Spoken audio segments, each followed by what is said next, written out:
boop, boop, boop. The nerf doesn't even matter, man. Look at this. So I'm going to be doing my intros again, where I basically tell you a little bit about the deck. If you guys like this, please tell me in the comments below, and if you think it's a waste of time, also please tell me in the comments below. I want to just know if it's something I should include or not. But anyway, let's jump into it. This deck is still pretty good, despite the Scavenger's Ingenuity nerf, and I will tell you the biggest thing that I have felt from this nerf, and it's not actually the ability to kill your opponent. It is the ability for you to use Scavenger's Ingenuity to make the Stone Tusk Boar a 4/4, so that way you can trade in to the Glaveborn Adept with the Demon Hunter 6/4 card fairly efficiently, right? That singular play was so good into Demon Hunter, because you might be thinking, why would you want to do that? That's your OTK. Well, into aggro decks, you're not always going to get the OTK, and having this 4/4 Boar to kill a 6/4 to make sure that I don't die is so nice, right? And you can still get that if you scrap shot and pump up the 1/1 Boar to a what's it called, a 4/4 that way, but it's just not the same. It's not nearly as consistent. But in terms of finishing the opponent off, the difference, if you have the optimal combo of Stone Tusk Boar drawn with Scavenger's Ingenuity to make it a 3/3, Rusticon's or Rumcon's Wild Tamer to make another copy, and then Hunting Party to make duplicates of those. So you have 4 6/6 Boars instead of 4 7/7 Boars. The difference is 28 versus 24 damage. And you may think a 4 damage difference is a lot, but it's actually not when you consider the fact that this is an aggro deck still, and most of the time when you play this combo, they're at about 15 health anyway. So most of the time, it doesn't even end up mattering that much from my experience, but there are definitely going to be times where you will feel the nerf. In terms of cards I would replace in this deck, it's fairly budget, but for those of you who don't have the Solo Adventure, Evasive Worm is a really good replacement. It fulfills the same role, right? It's a dragon that you can play that removes a target and then also stays on the board. That's all you really need from this minion. And although it's not nearly as good, the stats are worse, it costs 1 more mana. It doesn't need Dragon Synergy, which is nice, and it can't be targeted by spells, so it might be a little more durable in some situations. The other replacement is Evasive Feywing, because you only have 2 4-drops. If you look right here, it's just the 2 scrap shots, so if you want to round out your curve a little bit better, you can also play the Evasive Feywing. But those are the changes I would make to the deck. Everything else I feel like is pretty optimized.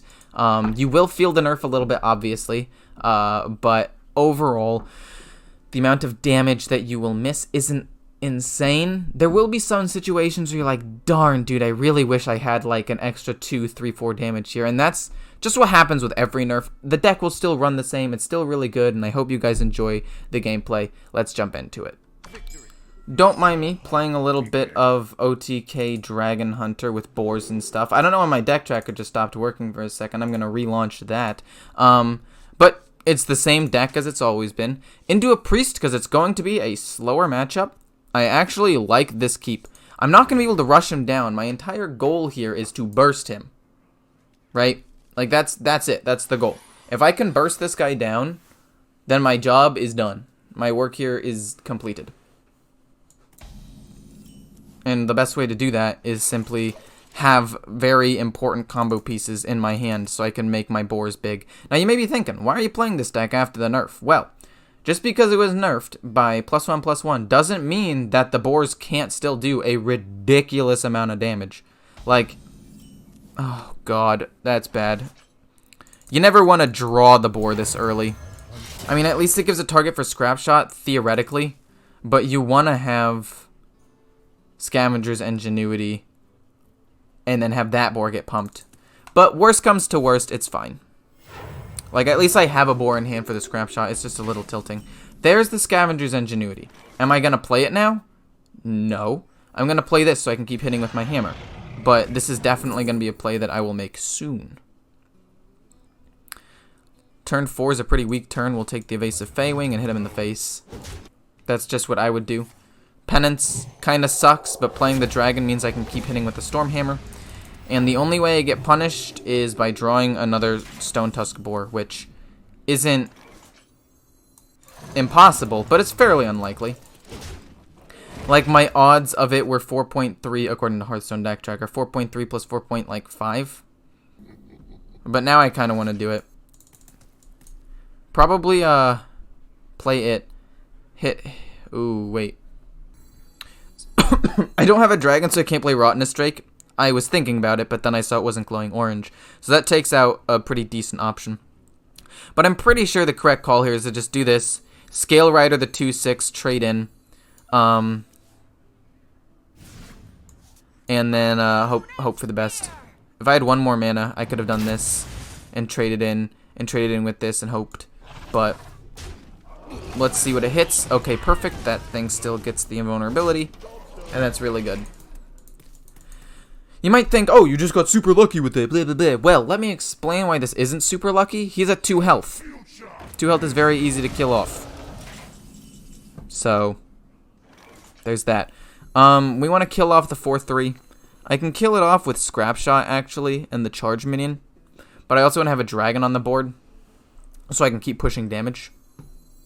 So we're going to go with this. Oh, but what if he plays a big taunt minion? I have to always be, like, wary of stuff like that. I could theoretically just pump up this boar and pass. Or I could pump up the boar, play this dragon, and trade in, but then I lose Rottenness Drake's synergy. I think just Rottenness Drake is probably best. And then push for some extra damage. Like, he has to have that big taunt minion, and even if he does, and that's all he plays, like my 6/5 can trade into it. This still does 3 damage and can push some face damage if needed. Like, it's not the end of the world, right? We're in a good enough spot. We've done some damage. We forced him to use a convincing infiltrator and a penance already. That hits the 1/1 every single time. Hits the 1/1 0% of the time.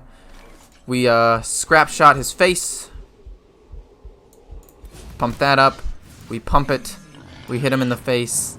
And personally, I think we hold on to the weapon charge. There's no need to play it right now or hit with it. And if he plays a big taunt minion, I think it's just better to have the weapon than not have it.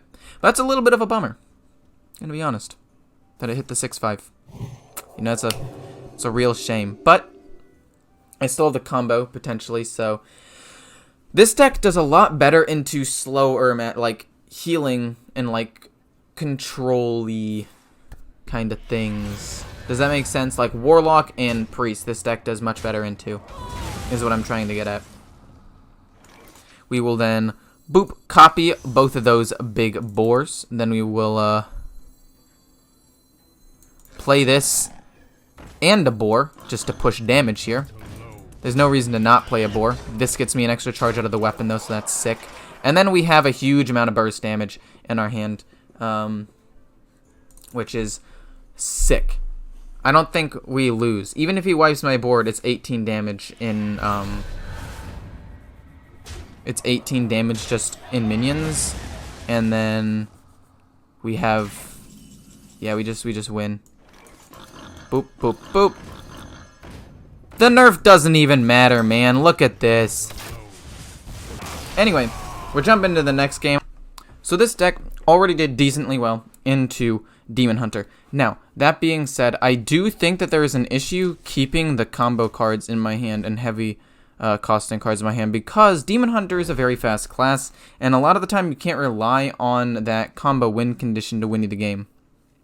Obviously, you can sometimes, and it feels really, really great if you get things to work, but I feel like 9 times out of 10, it's something that you should probably just put to the side, right? It'd be like, okay, this is good as a potential win condition, obviously, but there's a pretty decent part of me that thinks that I'm not going to be able to get the win condition at all. So, the way that you want to win these games is simply by playing tempo. And playing minions, and then hoping that later on in the game, if he takes one turn to Skull of Gul'dan or something, and is a refill turn, then you build up your combo, and if he doesn't kill you the following turn, then you kill him the following turn. And that's basically how things usually go, in my experience. Stone Tusk Boar, not the worst thing to draw here. Gonna play that, because I'm going to probably be able to play this next turn. It's fine. But Stone Tusk Boar, not a bad card to draw. Normally it is, but since I know that I'm not going to be able to go, like, combo-oriented, I'm going to have to figure out other ways of winning the game without Scavenger's Ingenuity, right? Like, I can't rely on drawing that to win the game. This way, I'm able to just do 3 damage to this, pump up this bad boy, and have that as a potential win condition for later. Like in the Priest situation, I would have been really upset to draw a Stone Tusk Boar there. But in this situation, that's not the case. Oh shoot, that's the Adept. I cannot kill the 6/4 unless I use my Stone Tusk Boar. Which sucks. But, again, sometimes you just gotta do what you gotta do.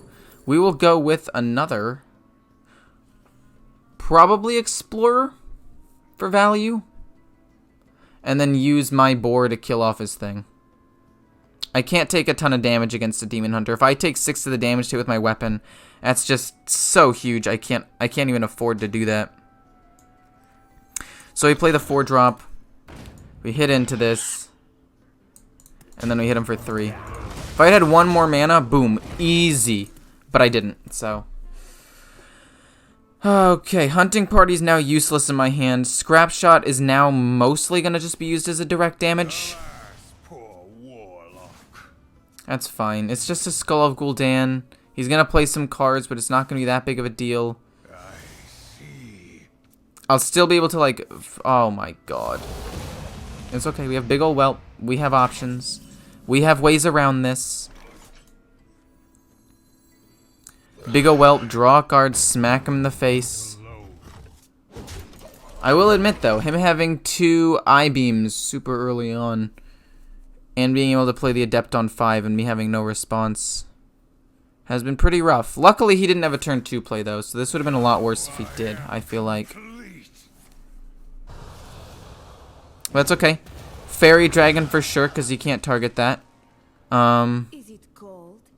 Corrosive Breath that, just to get it off the board. Actually, I don't even know if I need a Fairy Dragon here, honestly. I could just Unleash the Hounds, double trade. Why would I need to double trade? Unleash the Hounds, Corrosive Breath, Hero Power. Or let him flood the board more and just Corrosive Breath, play a Fairy Dragon, and a Primordial Drake. I feel like this is actually not a bad strategy at all. Building a wide board and then waiting for him to play a wide board so I can kill him with Unleash the Hounds could be pretty sick, actually. Onyxia, great way to refill the board if I lose control. Malagos could combo with stuff. No, I'll just take Onyxia. And then a 3/2. And this is simply just to apply pressure. Like, force him to hit something else with his hero power rather than my face. He can't hit the 3/2, which is nice. Am I going to stream today? No. But I will tomorrow. I know that you guys probably didn't need to see me type that, but I did anyway. And boom, there's the hero power. That's 10 damage, not going to my face, which is always nice. And then we have Unleash the Hounds. And he's just flooding the board at this point, which, again, is really, really good for me. Right? He pumps up the health. Doesn't really matter to me, right? It really doesn't. He's taking a decent amount of damage. I'm going to take a lot of damage, but that's fine. We have Unleash the Hounds, as I just said. That's a lot of damage going face here. I can Sharpshooter, kill the 2/2 so that doesn't get out of hand. How much damage do I have here, actually? 5, 6, 9, 10, 11. He has 6, 7, 8, 9, 10, 11. He needs 8 more with only those cards in hand. Or he has 12, technically.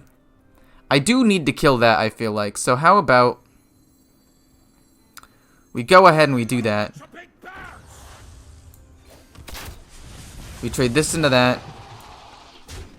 We play this so I can get an extra charge out of the weapon. And then go face with these 5 and force him to have a response. If he has Altruist, that sucks. but I'm not about to miss out on this opportunity to do a ton of damage. And if he has Altruist, I probably was going to lose anyway. Because I trade everything in, he'll do a lot of damage, and it doesn't really matter. Skull of Gul'dan. If he draws Altruist now, that would suck, but it's okay. Chaos Strike. I just need to hope he doesn't have enough damage. He's at 6, 7, 8, 9, 14. Do I lose? Wait, is this lethal? There's no way. There's no way he got lethal, right? Exact lethal? Or is that not enough? No, it's not enough. He's too short. Okay, good. I made the correct choice to not trade because now I have lethal on board. Whereas that was probably going to happen either way. Like, I was going to go down to, like, 5 health. And if I didn't do that 5 damage to him and then have 5 damage follow-up, I was going to lose the next turn. And if you haven't watched my guide already on when to trade and when not to trade, this is one of those situations where I thought about it and I was like, feasibly, it's very, very, very unlikely that he kills me here. So going face and setting up lethal was the correct play, and I stand by it. Even though it was stressful there at the end, and I thought I had just lost somehow because he had, like, literally the perfect hand for it, it still didn't matter. I traded into the minion that would have ended up killing me, the Battle Fiend, which would have done 3 more damage, which would have killed me, by the way. And, I don't know, I think I played it pretty well. Anyway, this deck, despite nerfs, is still 8 and 4, which is pretty solid. I would recommend playing this deck still. It's very cheap. If you don't have Rottenness Drake, you can play the Evasive Worm because it's a common card, and then if you do that, the deck is very budget still. It's solid. There's also Face Hunter and normal Dragon Hunter, and all of these decks I would recommend. So yeah, I hope you guys enjoyed. This deck is fun, and see ya.